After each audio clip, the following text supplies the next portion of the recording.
Hello friends, मेरा नाम है डॉक्टर रमेश कुमार ठाकुर और आज ऑटोमेटा की इस वीडियो में हम बात करेंगे recursive and recursive enumerable language के बारे में, कॉन्टेक्स्ट सेंसिटिव ग्रामर के बारे में, कॉन्टेक्स्ट सेंसिटिव लैंग्वेज के बारे में, लीनियर बाउंडेड ऑटोमेटा के बारे में, Chomsky classification of grammar and languages के बारे में एंड फाइनली डिसाइडेबिलिटी के बारे में। देखने में लग रहा होगा कि बहुत सारे कॉन्सेप्ट्स हैं ये, बट बहुत ही सिंपल एंड छोटे छोटे कॉन्सेप्ट्स हैं जो ये फाइनल टॉपिक है ऑटोमेटा का। और इसी वीडियो के साथ जो है हमारा ऑटोमेटा का वीडियो लेक्चर जो है वो कंप्लीट भी हो रहा है। ठीक है, तो ये जितने भी कॉन्सेप्ट हैं ये लास्ट के कॉन्सेप्ट हैं, जो समझ जाएंगे तो हमें ऑटोमेटा का जो हमारा सिलेबस है वो कंप्लीट हो जाएगा। ठीक है, तो एक एक करके देख लेते हैं ये चीज़ें क्या होती हैं, कैसे होती हैं, और हम बहुत ही अच्छे से प्यार से इस चीज़ को समझ लेंगे। ठीक है, ओके, तो चलिए शुरू करते हैं। तो सबसे पहले recursive and recursively enumerable language क्या होता है। ठीक है, सो रिकर्सिव इन्यूमरेबल लैंग्वेज वो है जो जिसके लिए एक ट्यूरिंग मशीन है जो उस लैंग्वेज को एक्सेप्ट करता है। ठीक है, सो रिकर्सिव इन्यूमरेबल कोई लैंग्वेज का तब कहा जाता है जब ट्यूरिंग मशीन उस लैंग्वेज को एक्सेप्ट करता है। बट इसमें एक बहुत ही जो है कॉन्सेप्चुअल बात है, क्योंकि recursive language, only recursive language जो होता है उसके लिए भी कॉन्सेप्ट यही है कि ट्यूरिंग मशीन जो है उसे एक्सेप्ट करता है। ठीक है, तो दोनों में डिफरेंस क्या है ये समझना ज़्यादा जरूरी है। रिकर्सिव इन्यूमरेबल लैंग्वेज के केस में क्या होता है कि ट्यूरिंग मशीन जो है वो फाइनल स्टेट में जाता है, जो स्ट्रिंग उसे एक्सेप्ट करना है, जो लैंग्वेज का पार्ट है उसके लिए एक्सेप्ट करने वाले एक्सेप्टिंग स्ट्रिंग के लिए वो फाइनल स्टेट में जाता है, और जो रिजेक्ट करने वाला स्ट्रिंग है, जो नॉन एक्सेप्टिंग स्ट्रिंग है, उसके लिए ज़रूरी नहीं है कि ये किसी रिजेक्टिंग स्टेट में जाए। ठीक है, सो ये हो सकता है कि ये इनफाइनाइट लूप में चला जाए, इधर से इधर, इधर से इधर, इधर से इधर, इधर से इधर। सो प्रीवियस ट्यूरिंग मशीन के वीडियो में हमने देखा था कि इनफाइनाइट लूप ट्यूरिंग मशीन क्या होता है। सो रिकर्सिवली इन्यूमरेबल लैंग्वेज क्या कहता है कि ये एक्सेप्ट करेगा, एक्सेप्टिंग स्टेट में जाएगा, ठीक है, जो भी हमारा लैंग्वेज का पार्ट होगा उसके लिए, बट रिजेक्टिंग स्टेट में नॉन, जो लैंग्वेज का पार्ट नहीं है उसके लिए रिजेक्टिंग स्टेट में जा भी सकता है, नहीं भी जा सकता है, मे और may not go in rejecting state. ठीक है, इसीलिए ऐसे लैंग्वेज को कहा जाता है ट्यूरिंग रिकॉग्नाइजेबल लैंग्वेज। सो रिकर्सिवली इन्यूमरेबल लैंग्वेज है ट्यूरिंग रिकॉग्नाइजेबल लैंग्वेज।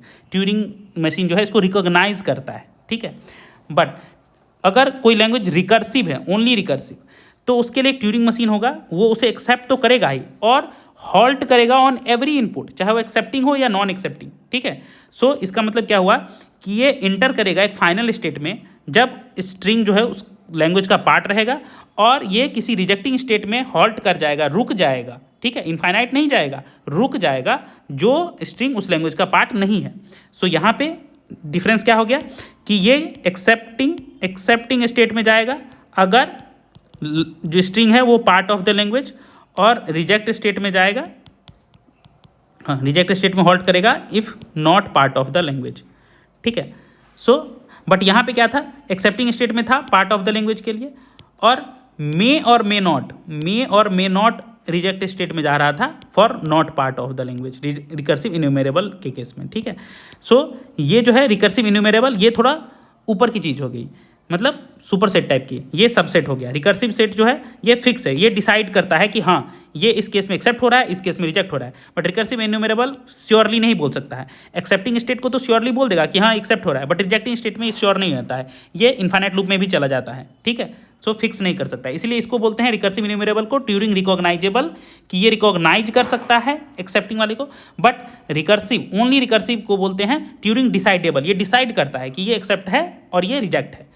ठीक है, तो ये डिसाइड कर देता है, क्योंकि ये एक्सेप्टिंग स्टेट में तभी जाता है जब वो पार्ट ऑफ द लैंग्वेज होता है, और रिजेक्टिंग स्टेट में जाता है अगर वो not part of the language होता है। ठीक है, बट ये जाता है एक ना एक स्टेट में, हॉल्ट जरूर करता है, तो ये यहाँ पे हॉल्ट जो है ये मस्ट है। सो रिकर्सिव लैंग्वेज में ट्यूरिंग मशीन हॉल्ट करता ही करता है इन एवरी सिचुएशन, चाहे वो एक्सेप्ट स्टेट में हो या रिजेक्ट स्टेट में। बट रिकर्सिव इन्यूमरेबल लैंग्वेज में जरूरी नहीं है कि हॉल्ट हो भी सकता है, नहीं भी हो सकता है। अगर एक्सेप्टिंग स्टेट है तो एक्सेप्टिंग स्टेट में हॉल्ट होगा, अगर रिजेक्टिंग है तो रिजेक्टिंग के लिए हॉल्ट करेगा, चाहे रिजेक्टिंग स्टेट में, या नहीं भी कर सकता है रिजेक्टिंग स्टेट में हॉल्ट। तो ये एक थोड़ा सा प्रॉब्लम है। ठीक है। तो यही डिफरेंस है recursive and recursive enumerable language का। अब थोड़ा क्लोजर प्रॉपर्टी देख लेते हैं। तो रिकर्सिव लैंग्वेज जो है वो क्लोज होता है union, intersection, concatenation, Kleene closure, reversal, complement, सबके रिगार्ड्स में ये जो है ये क्लोज होता है, ठीक है। ये almost union, intersection, concatenation, Kleene closure, reversal and complement. बस रिकर्सिव इन्यूमरेबल लैंग्वेज जो है union, intersection, concatenation, Kleene closure और रिवर्सल के टर्म्स में होगा। तो यहाँ पे जो है ये कॉम्प्लीमेंट वाली चीज़ जो है ये खत्म हो गई। सो कॉम्प्लीमेंट जो है रिकर्सिव इन्यूमरेबल लैंग्वेज का वो जरूरी नहीं है कि रिकर्सिव इन्यूमरेबल हो। तो यहाँ पे कॉम्प्लीमेंट वाला जो प्रॉपर्टी है वो हट गया, ठीक है, रिकर्सिव इन्यूमरेबल के केस में। ओके, और एक और डेफिनेशन है कि अगर कोई लैंग्वेज जो है और इसका कॉम्प्लीमेंट दोनों रिकर्सिव इन्यूमरेबल है तो हम कह सकते हैं कि वो लैंग्वेज रिकर्सिव है, ठीक है। सो इस तरह से भी हम पता कर सकते हैं कि अगर कोई लैंग्वेज और उसका कॉम्प्लीमेंट दोनों रिकर्सिव इन्यूमरेबल है तो वो लैंग्वेज रिकर्सिव होगा। ओके, चलो, तो ये इस चीज़ से ही आता है क्योंकि जो कॉम्प्लीमेंट वाली प्रॉपर्टी है वो तो केवल रिकर्सिव केस में है, इसीलिए यहाँ पे रिकर्सिव हो जाता है। ओके, अब थोड़ा सा context sensitive grammar and linear bounded automata भी देख लेते हैं। अभी तक तो हम सिर्फ context free grammar, recursive enumerable language, Turing machine, PDA ये सब की बात कर रहे थे। कॉन्टेक्स्ट सेंसिटिव जो है ये बहुत ज़्यादा यूज़ में नहीं आता है, बट इसका कॉन्सेप्ट जानना बहुत जरूरी है। इसीलिए इस वीडियो में, लास्ट वीडियो में हम ये कॉन्टेक्स्ट सेंसिटिव ग्रामर और लीनियर बाउंडेड ऑटोमेटा का कॉन्सेप्ट देख रहे हैं, ठीक है। तो ये भी एक ग्रामर है, कॉन्टेक्स्ट सेंसिटिव ग्रामर, जो VTSP के टर्म में डिनोट किया जाता है। हम लोगों को पता है कि VTSP का क्या फुल फॉर्म है। V is variable, terminal, starting symbol और P फॉर प्रोडक्शन रूल, ठीक है। अब इसमें जो है, इसमें सारे प्रोडक्शंस जो हैं वो इस तरह से होते हैं X प्रोड्यूसेस Y के टर्म में, जिसमें X और Y जो है any combination of variable and terminal हो सकता है। बट उसमें याद रखिएगा यहाँ पे क्लीन क्लोजर नहीं है, ये पॉजिटिव क्लोजर है, मतलब एप्सिलॉन नहीं होगा, ठीक है। दोनों साइड में कम से कम एक सिंबल तो रहेगा ही, ठीक है। सो X प्रोड्यूसेस Y के टर्म में है और X Y दोनों भी है, कोई भी कॉम्बिनेशन रह सकता है positive closure of variable and terminal. मतलब ऐसे भी रह सकता है यहाँ पे A प्रोड्यूसेस AA या AA प्रोड्यूसेस AAB, इस तरह से भी हो सकता है, ठीक है, कुछ भी हो सकता है। सो इसमें ऐसा नहीं है। बस एक ही चीज़ ध्यान देने वाली बात है कि लेफ्ट साइड का जो लेंथ है स्ट्रिंग का, जो प्रोडक्शन रूल में, वो राइट साइड से हमेशा छोटा या बराबर रहेगा, ठीक है। मतलब आप ऐसे लिख सकते हो AA प्रोड्यूसेस AB, ठीक है, बट ऐसे नहीं लिख सकते हो कि AA प्रोड्यूसेस B। ये जो है इसका जो है ये 2 लेंथ हो गया, इसका लेंथ 1 हो गया, तो ये अलाउड नहीं है। यहाँ तक अलाउड है। लेफ्ट साइड का जो लेंथ है वो या तो बराबर रहेगा या छोटा रहेगा। AA प्रोड्यूसेस ABB, ये सब अलाउड है, ठीक है, क्योंकि ये दो लेंथ का है, ये 3 लेंथ का है राइट साइड में, ये 2 लेंथ का है राइट साइड में, यहाँ 2 लेंथ का। बट इधर लेफ्ट में 2 लेंथ और इधर राइट में 1 लेंथ, ये अलाउड नहीं है, ठीक है। बस यही चीज़ ध्यान देने वाली बात है कि लेफ्ट साइड के प्रोडक्शन रूल का जो हमारे लेफ्ट साइड में जो है उसका जो लेंथ है वो हमेशा राइट साइड से छोटा या बराबर रहेगा। तो यहाँ पे देखिए ये एक लैंग्वेज है AN BN CN and greater than equals to 1, ये कॉन्टेक्स्ट सेंसिटिव लैंग्वेज भी है और इसे हम इस कॉन्टेक्स्ट सेंसिटिव ग्रामर से डिनोट कर सकते हैं। एस प्रोड्यूसेस ABC AABC, इस तरह से AB BA AC, देख रहे हैं ये सारे प्रोडक्शन रूल। इसमें हमेशा ध्यान दीजिए कि लेफ्ट साइड में भी वर्टिकल एंड टर्मिनल दोनों है, मतलब नॉन टर्मिनल टर्मिनल दोनों है, राइट साइड में भी नॉन टर्मिनल टर्मिनल दोनों है। बस यही है कि हमेशा लेफ्ट साइड का जो लेंथ है ये राइट साइड से छोटा या बराबर ही है। देखिए यहाँ पे 1 है, यहाँ पे 3 और 4 छोटा है, यहाँ पे 2 बराबर है, ठीक है। यहाँ पे स्मॉलर, यहाँ पे इक्वल, यहाँ पे स्मॉलर इक्वल, यहाँ पे देखिए इक्वल, और यहाँ पे देखिए इक्वल भी है स्मॉलर भी है। सो इक्वल भी है और स्मॉलर भी है। बट कहीं पे ये लेफ्ट साइड वाला लार्जर जो है नहीं हो सकता, लार्जर जो है नहीं हो सकता। लेफ्ट साइड का जो लेंथ है वो हमेशा राइट साइड से स्मॉल ही होगा, ठीक है। बस इतना ही है। अब जो लैंग्वेज जनरेट होता है इस कॉन्टेक्स्ट सेंसिटिव ग्रामर से उसको ही कहते हैं कॉन्टेक्स्ट सेंसिटिव लैंग्वेज, ठीक है। जैसे कॉन्टेक्स्ट फ्री ग्रामर से क्या जनरेट हो रहा था, कॉन्टेक्स्ट फ्री लैंग्वेज, उसी तरह कॉन्टेक्स्ट सेंसिटिव ग्रामर से क्या जनरेट होगा, कॉन्टेक्स्ट सेंसिटिव लैंग्वेज, ठीक है। और इस लैंग्वेज को एक्सेप्ट करने के लिए जो मशीन या ऑटोमेटा है उसे ही कहते हैं लीनियर बाउंडेड ऑटोमेटा, LBA। तो LBA वो क्या है, वो मशीन है जो एक्सेप्ट करता है कॉन्टेक्स्ट सेंसिटिव लैंग्वेज को। तो CSL को यानी कॉन्टेक्स्ट सेंसिटिव लैंग्वेज को एक्सेप्ट कौन करता है, लीनियर बाउंडेड ऑटोमेटा। जिस तरह से कॉन्टेक्स्ट फ्री लैंग्वेज को कौन एक्सेप्ट करता था, कॉन्टेक्स्ट फ्री लैंग्वेज को कौन एक्सेप्ट करता था, पुश डाउन ऑटोमेटा, ठीक है। उसी तरह से कॉन्टेक्स्ट सेंसिटिव ग्रामर जनरेट करता है कॉन्टेक्स्ट सेंसिटिव लैंग्वेज को, और कॉन्टेक्स्ट सेंसिटिव लैंग्वेज को एक्सेप्ट करता है लीनियर बाउंडेड ऑटोमेटा। इस पर हम डिटेल में इसी वीडियो में बात करेंगे 1-2 स्लाइड के बाद, ठीक है। तो आई होप आप लोग को समझ में आ गया होगा कॉन्टेक्स्ट सेंसिटिव ग्रामर और लीनियर बाउंडेड ऑटोमेटा क्या है। कॉन्टेक्स्ट सेंसिटिव ग्रामर ये जस्ट एक VTSP एक क्वाड्रपल है जिसमें सारे production rule X produces Y के फॉर्म में होते हैं। एक्स वाई जो है any combination of variable and terminal हो सकता है, बट उसका पॉजिटिव क्लोजर होगा, ठीक है, एप्सिलॉन नहीं होगा। एंड लेफ्ट साइड का जो हमारा प्रोडक्शन रूल का लेंथ है वो हमेशा राइट साइड से छोटा या बराबर रहेगा, स्मॉलर या इक्वल रहेगा, ठीक है। That's it, okay. नेक्स्ट अब देखिए Chomsky classification of grammar and language. तो चॉम्स्की साहब ने ग्रामर और लैंग्वेज का क्लासिफिकेशन किया था, इसे हम पहले वीडियो में भी थोड़ा सा देख चुके हैं। अब ये फाइनल वीडियो है तो इसमें भी हम थोड़ा सा रिकैप कर लेते हैं और अच्छे से समझ लेते हैं। तो सबसे जो हमारा सबका सबसेट है, सबसे छोटा जो हमारा टाइप है वो होता है टाइप 3, ठीक है। ये होता है हमारा टाइप 3 और ये क्या है, ये है हमारा रेगुलर लैंग्वेज, ठीक है। तो टाइप 3 जो है हमारा होता है रेगुलर लैंग्वेज, और रेगुलर लैंग्वेज को जनरेट कौन करता है, रेगुलर ग्रामर, ठीक है। तो इस बार हम वो सारा जो है कनेक्शन भी देख लेंगे कि कौन किसको जनरेट करता है और कौन सा मशीन किसको एक्सेप्ट करता है। तो टाइप 3 जो है हमारा, टाइप 3 लैंग्वेज को कहते हैं रेगुलर लैंग्वेज, इसको जनरेट करता है रेगुलर ग्रामर और इसको एक्सेप्ट करता है फाइनाइट ऑटोमेटा। अब ये फाइनाइट ऑटोमेटा क्या है, ये DFA NFA ये सब फाइनाइट ऑटोमेटा है। Deterministic finite automata, non deterministic finite automata, epsilon NFA, है ना, ये सब फाइनाइट ऑटोमेटा है जो कि इस रेगुलर लैंग्वेज को एक्सेप्ट करता है, ठीक है। और इसको जनरेट कौन करता है, रेगुलर ग्रामर, ठीक है। अब उससे ऊपर उसका सुपरसेट बोल सकते हैं, ठीक है, वो है टाइप 2 लैंग्वेज जिसको कहते हैं कॉन्टेक्स्ट फ्री लैंग्वेज। तो कॉन्टेक्स्ट फ्री लैंग्वेज को कौन जनरेट करता है, कॉन्टेक्स्ट फ्री ग्रामर, और उसको एक्सेप्ट कौन करता है, एक्सेप्ट करता है पुश डाउन ऑटोमेटा, PDA, ठीक है। सो PDA इसको एक्सेप्ट करता है। ऑलरेडी ये सब हम देख चुके हैं, फिर भी रिकैप कर रहे हैं कि टाइप 3 था हमारा रेगुलर, टाइप 2 हो गया हमारा कॉन्टेक्स्ट फ्री जिसको जनरेट करता है कॉन्टेक्स्ट फ्री ग्रामर CFG, और जिसको एक्सेप्ट करता है पुश डाउन ऑटोमेटा, ठीक है। नेक्स्ट इससे ऊपर इसका सुपरसेट होता है टाइप 1। तो टाइप 1 लैंग्वेज कौन सा है, कॉन्टेक्स्ट सेंसिटिव, जो अभी जस्ट हम देखें कॉन्टेक्स्ट सेंसिटिव लैंग्वेज CSL। इसको जनरेट कौन करता है, context sensitive grammar CSG context sensitive grammar, और इसको एक्सेप्ट कौन करता है, लीनियर बाउंडेड ऑटोमेटा LBA। सो इसको एक्सेप्ट करता है लीनियर बाउंडेड ऑटोमेटा, ठीक है। और सबसे ऊपर सबका बोल सकते हैं सुपरसेट, सबका father, recursive enumerable language RE, ठीक है। रिकर्सिव इन्यूमरेबल लैंग्वेज को जनरेट कौन करता है, अनरिस्ट्रिक्टेड ग्रामर, और इसको एक्सेप्ट कौन करता है, ट्यूरिंग मशीन, ठीक है। It's not accept, it's recognised, क्योंकि रिकर्सिव इन्यूमरेबल के केस में रिकॉग्नाइज होता है, ठीक है। तो recognise by Turing machine TM, ठीक है। तो हमने सारे ग्रामर्स के टाइप देख लिए और किसको कौन जनरेट करता है और किसको कौन एक्सेप्ट करता है वो भी सब समझ लिए। तो हमेशा याद रखिएगा जो लैंग्वेज होता है वो सबसे बीच में होता है लैंग्वेज, ठीक है। लैंग्वेज को जनरेट करता है ग्रामर और एक्सेप्ट करता है